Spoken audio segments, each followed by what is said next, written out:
Selamat pagi saudara-saudara di dalam Kristus. Renungan kita pagi ini adalah bab 11. Sudah selesai. Semua dosa setiap orang yang dipikul oleh Yesus Kristus di kayu salib seolah-olah itu adalah dosa-dosanya sendiri. Semua rasa sakit dan penderitaan yang harus dirasakan oleh setiap manusia di neraka sudah dirasakan dan dilalui oleh Yesus Kristus di kayu salib, seolah-olah Dia adalah orang yang berdosa itu. Semua rasa sakit dan penderitaan yang kekal yang seharusnya kita rasakan di neraka dicurahkan dan dituangkan pada Yesus selama 3 jam penderitaannya di kayu salib. Dan ketika Yesus Kristus sudah melalui penderitaan dosa manusia yang terakhir, Dia berkata, "Sudah selesai." Ini tertulis di dalam Yohanes 19 ayat 30.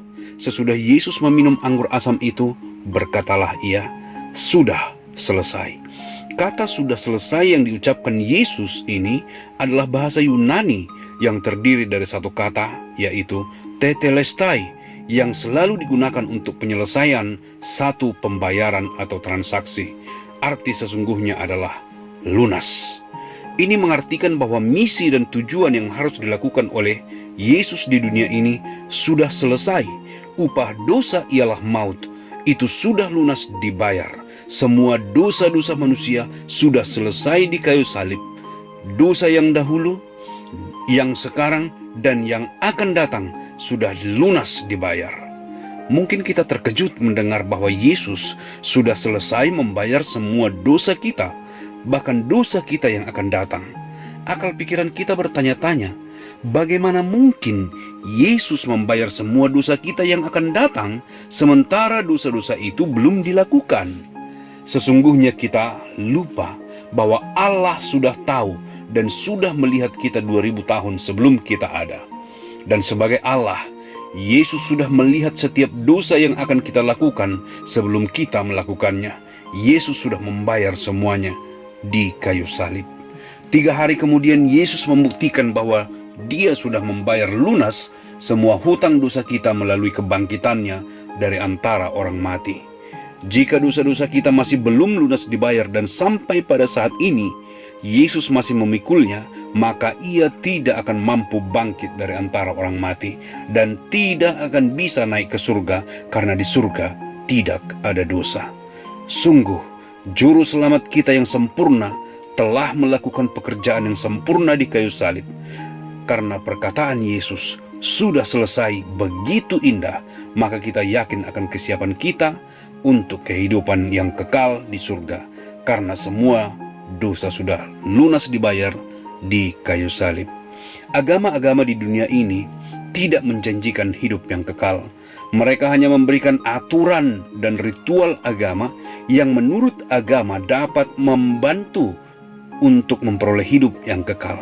Jika Anda bertanya kepada pengikut-pengikut agama, kemana mereka akan pergi ketika kematian menjemput, mereka biasanya akan menjawab, "Aku berharap dapat masuk ke surga." Atau mungkin ada yang menjawab, "Itu urusan Tuhan, Dia sajalah yang tahu." Tetapi Allah tidak pernah memberi seperangkat aturan dan ritual untuk diikuti sebagai satu usaha untuk mendapatkan hidup yang kekal. Allah Bapa memberikan anaknya yang tunggal, Yesus Kristus. Allah anak Yesus Kristus menyerahkan nyawanya di kayu salib untuk dosa-dosa kita. Allah Roh Kudus mengilhami para penulis Alkitab untuk menulis 1 Yohanes 5 ayat 13 yang berkata, "Semuanya itu kutuliskan kepada kamu, supaya kamu yang percaya kepada nama anak Allah tahu bahwa kamu memiliki hidup yang kekal."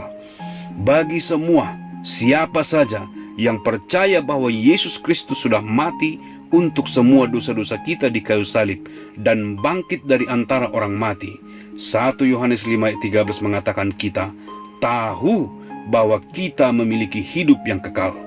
Jika dikatakan kekal, maka itu berlangsung selamanya.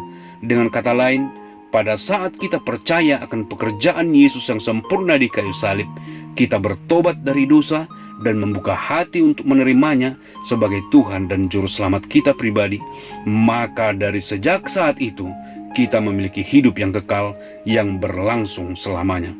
Jika hidup yang kekal bisa hilang, maka itu tidak kekal. Ada juga orang yang percaya kalau mereka akan kehilangan hidup yang kekal ketika mereka jatuh ke dalam dosa. Mereka percaya ketika mereka menerima Yesus sebagai juru selamat, hanya dosa-dosa di masa lalu saja yang diampuni. Mereka percaya ketika mereka kemudian berbuat dosa lagi, maka mereka akan kehilangan keselamatan. Mereka tidak percaya bahwa semua dosa-dosa mereka sudah dibayar oleh Yesus di kayu salib. Dosa dulu, dosa sekarang, dan dosa-dosa ke depannya. Mereka tidak dapat memahami kenyataan bahwa Yesus dapat atau mampu membayar dosa-dosa mereka di masa depan, karena dosa-dosa itu masih belum mereka lakukan. Mereka lupa bahwa ketika Yesus mati di kayu salib 2000 tahun yang lalu, mereka masih belum lahir, bahkan belum melakukan satu dosa pun. Namun Yesus di kayu salib, ketika ia selesai membayar dosa tiap-tiap manusia yang pernah ada dan manusia yang akan ada di bumi, Yesus berkata, "Sudah selesai." Karena Yesus sudah membayar semua dosa-dosa kita, maka kita siap untuk bertemu dengan Allah yang kudus. Ketika nafas terakhir kita hembuskan di bumi ini, kita bisa yakin bahwa kita akan menarik nafas berikutnya bersama dengan Allah. Karena janji Yesus berkata, jika kita percaya kepadanya, kita tidak akan binasa. Dalam Yohanes 3 ayat 16, jelaslah apa yang dikatakan oleh Roma pasal 6 ayat 23. Sebab upah dosa ialah maut, tetapi karunia Allah ialah hidup yang kekal dalam Kristus Yesus Tuhan kita. Tubuh jasmani kita yang akan binasa, tetapi kita tidak akan binasa. Semua yang telah percaya dan menerima Yesus sebagai juru selamat pribadi tidak akan mengalami kematian. Mereka hanya akan pergi dari kehidupan di bumi kepada kehidupan yang berikutnya di surga. Sungguh, semua orang yang telah menerima Yesus sebagai Tuhan dan juru selamat pribadinya tidak akan mengakhiri hidupnya di neraka, melainkan di surga. Bagian pertama hidup ini ada di bumi, dan bagian selanjutnya ada di surga. Tidak akan ada interval antara kedua bagian hidup ini. Keselamatan bukan berdasarkan perbuatan baik yang kita lakukan. Keselamatan kita berdasarkan pada karya yang sempurna dari juru selamat yang sempurna, yaitu Yesus Kristus. Apakah Anda yakin bahwa Anda tidak akan binasa? Juru selamat kita yang sempurna telah melakukan pekerjaan yang sempurna di kayu salib. Terima kasih saudara-saudaraku yang telah mendengarkan. Sampai bertemu esok hari. Tuhan memberkati.